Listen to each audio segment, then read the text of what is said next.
एक दिन गर्व से आप भी सभी कहोगे कि अरे दूसरे समाज भी कहेंगे कि कार्य करना हो तो कुमारों की तरह करो, प्रजापतियों की तरह करो। ऐसे कार्य नहीं होते। 25 साल खपाए साधु जीवन में, ऐसी संस्था में रहे जो विश्व की संस्था, जहां पर आज साहब से हम बात कर रहे थे, छोटे से लेके बड़े कार्य सारे किए। आज भी इस कार्य में लगे हैं तो पूरी योजना से सारे कार्य कर रहे हैं। ऐसे नहीं कि साधु बन गए, झोली उठाई और आपसे मांगने आ गए, लो हमको चंदा दे दो, हमको मंदिर बनाना, हमको धर्मशाला बनाना। इस प्रकार से आपके बीच में चंदा मांगने में नहीं आता हूं। और मुझे तो समाज का अच्छा कार्य करना है, मुझे तो समाज का एक धार्मिक केंद्र खड़ा करना है। उस केंद्र के माध्यम से समाज में मैं संस्कारवान समाज बनाना चाहता हूँ। उस केंद्र के माध्यम से सुसंस्कारित युवा तैयार करना चाहता हूँ। उस केंद्र के माध्यम से समाज में सुशिक्षा का प्रचार करना चाहता हूँ, सुशिक्षित युवा तैयार करना चाहता हूँ। उस केंद्र के माध्यम से समाज को व्यसन मुक्त समाज बनाना चाहता हूँ और उस केंद्र के माध्यम से समाज को एक जगह पर संगठित करना चाहता हूँ। कोई कहे कि महाराज जी आपका क्या स्वार्थ है, कोई कहेंगे महाराज जी आपका क्या स्वार्थ है। मेरा बहुत बड़ा स्वार्थ है। अगर मेरे समाज का एक भी बच्चा अच्छे रास्ते पे चल गया तो मेरा तो ये साधु का कपड़ा धारण करना भी सार्थक हो गया। ऐसे कार्यों के लिए हम लगे। उसके लिए हम चाहते हैं कि गांव गांव में जन जागृति आवे, गांव गांव के लोग जागे। मैं तो केवल जगाने का काम कर सकता हूं। मान लो कोई व्यक्ति किसी को कहीं जाना हो, उसको मैं कोई रास्ता दिखाएगा, साथ में थोड़ा ही जाएगा उठा के। मैं आपको जगाने के लिए आऊंगा, मैं आपको जगाऊंगा, सारी बात बताऊंगा कि आपको इस रास्ते पर चलना चाहिए, आपको इस प्रकार से करना चाहिए। पर मैं आपको हर समय तो आपके बीच में नहीं रह सकता हूं, वो तो आपको ही करना पड़ेगा, वो तो अपने से शुरुआत करनी पड़ेगी। हम सब जगह यही निवेदन करते हैं कि आप धीरे धीरे समाज में व्यसन मुक्ति लाओ। बहुत सारे समाज व्यसन मुक्त हो गए।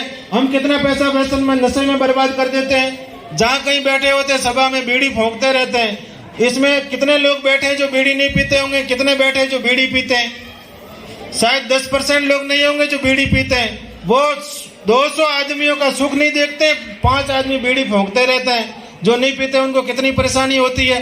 अगर कोई समाज का व्यक्ति खड़ा होकर कहेगा कि भाई साहब बीड़ी मत पीजिए, तो वो कहेंगे बैठने नहीं देना, तो ऐसे कह दें बाहर चले जाओ, हम बाहर चले जाते हैं, आपके घर की थोड़ी पी रहा हूं, ऐसे कहेंगे। पर हम तो इसलिए कहते हैं कि भाई साहब भगवान ने इतना देव दुर्लभ शरीर दिया, इसमें हमने क्या बनाया है, कितना देव दुर्लभ। इसकी एक बार दुर्लभता आप देखिए।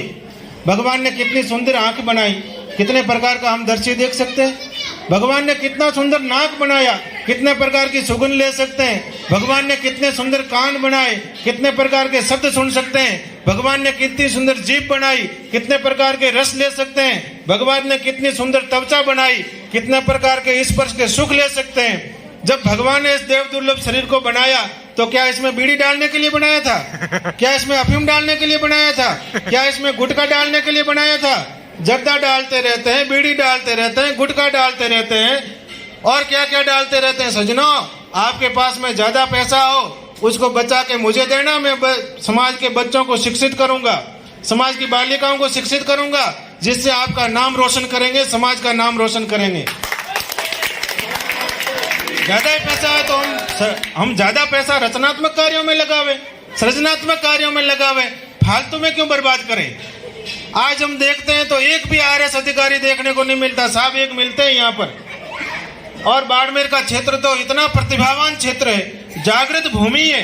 मैं आपको आपकी बड़ाई करने के लिए नहीं कहता हूँ, मैं बहुत सारे देश में घुमा हूँ, राज्यों में घुमा हूँ, पर बाड़मेर जैसे लोग, जागृत लोग कहीं मुझे नहीं मिले।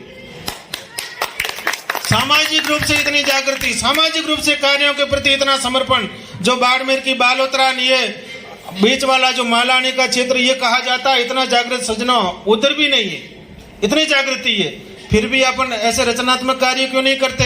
हम चाहते हैं कि हमारे बच्चे आईएएस फाइट करें, इस क्षेत्र के हमारे 5-10 आईएएस न हो।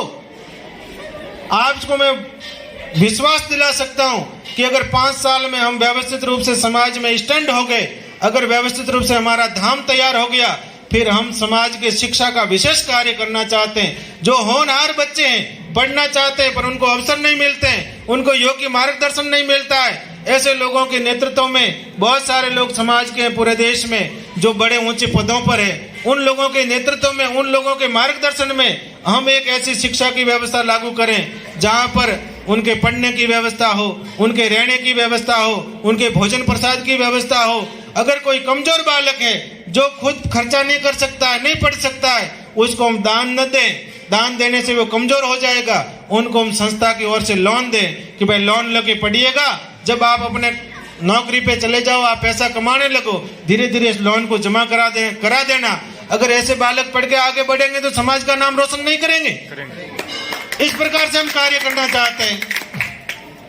इसलिए सज्जनों, आपसे विनम्रता पूर्वक निवेदन है कि आप इस कार्य में सभी लोग किंतु परंतु छोड़ के देखो।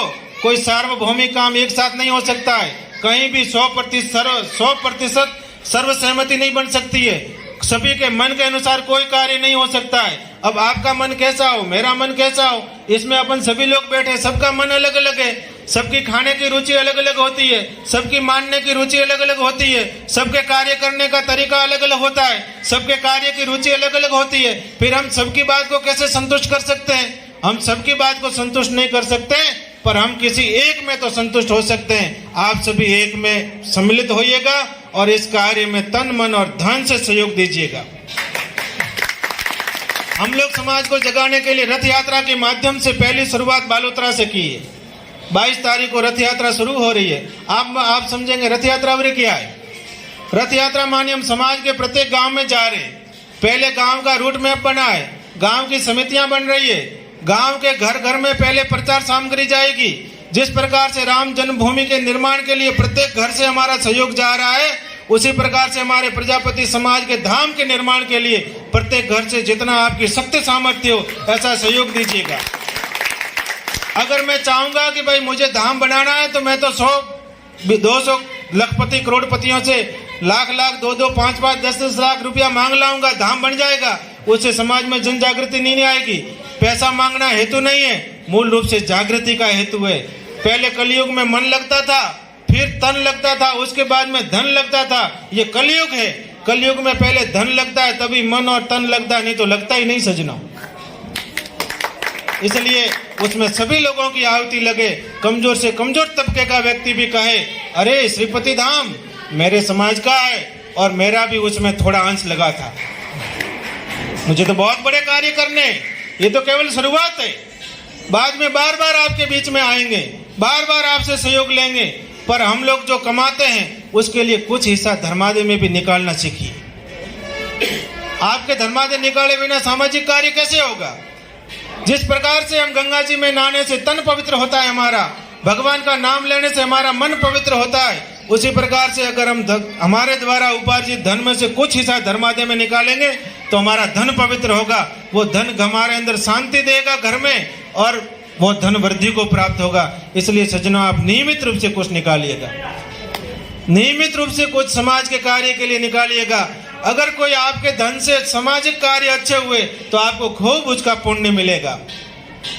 हम रथ यात्रा के माध्यम से इसलिए समाज के गांवों में आ रहे हैं कि समाज में जन जागृति आवे, समाज में एक नई क्रांति आवे। उस क्रांति की ज्योत को आप सदा ही जलाए रखना, फिर देखना आप समाज में कितना परिवर्तन आता है। हमारा ऐसा भाव है कि हम एक बार पूरे मारवाड़ की यात्रा करना चाहते हैं, प्रत्येक गांव में जाना चाहते हैं, प्रत्येक गांव के व्यक्ति को इस कार्य में लगाना चाहते हैं, प्रत्येक गांव के व्यक्ति को इस कार्य में सम्मिलित करना चाहते हैं। फिर आप देखिएगा, अगर हम वहां पर शिलान्यास समारोह रखें, मेरी ऐसा भाव है कि यात्रा के बाद में हम शिलान्यास समारोह रखें, और अगर उसमें 4 से 5 लाख लोग हमारे समाज के इकट्ठे हो जाएं, महाराज देश का मुखिया वहां आके धोख न दे, तो फिर ऐसी बात। बड़ी बड़ी पार्टियों भी सोचने को मजबूर हो जाती है कि क्या हो गया प्रजापति समाज में। ये जब भी समाज में परिवर्तन आया है तो किसी सन्यासी ने लाया है। आप देखना, जितने समाज देख लो आप, जिस समाज में सन्यासी का नेतृत्व होगा वो समाज निरंतर आगे बढ़ेगा और परिवर्तनशील होगा। आप तो कितने सौभाग्यशाली हो कि आपको एक तपाया सन्यासी मिल गया। 20 साल जहां वो रगड़ाया हो, इतना ऐसा तपा सन्यासी मिला आपको, तो केवल उसमें सम्मिलित ही होना है। आप कंधे से कंधा मिलाकर साथ दीजिएगा, सामाजिक कार्यों को खूब अच्छे से करिएगा और सब मिलजुल के कार्य करिएगा। कहीं आपस में कोई दूरियां हो, मतभेद हो, तो आपस में उसको मिटाइएगा। समाज के मंच पर कहीं पार्टी नहीं लाने की, समाज के मंच पर कहीं आपसी मनमुटाव नहीं लाने का, नहीं तो हम सामाजिक कार्य नहीं कर पाएंगे। सज्जनों, समाज तो भगवान का स्वरूप है।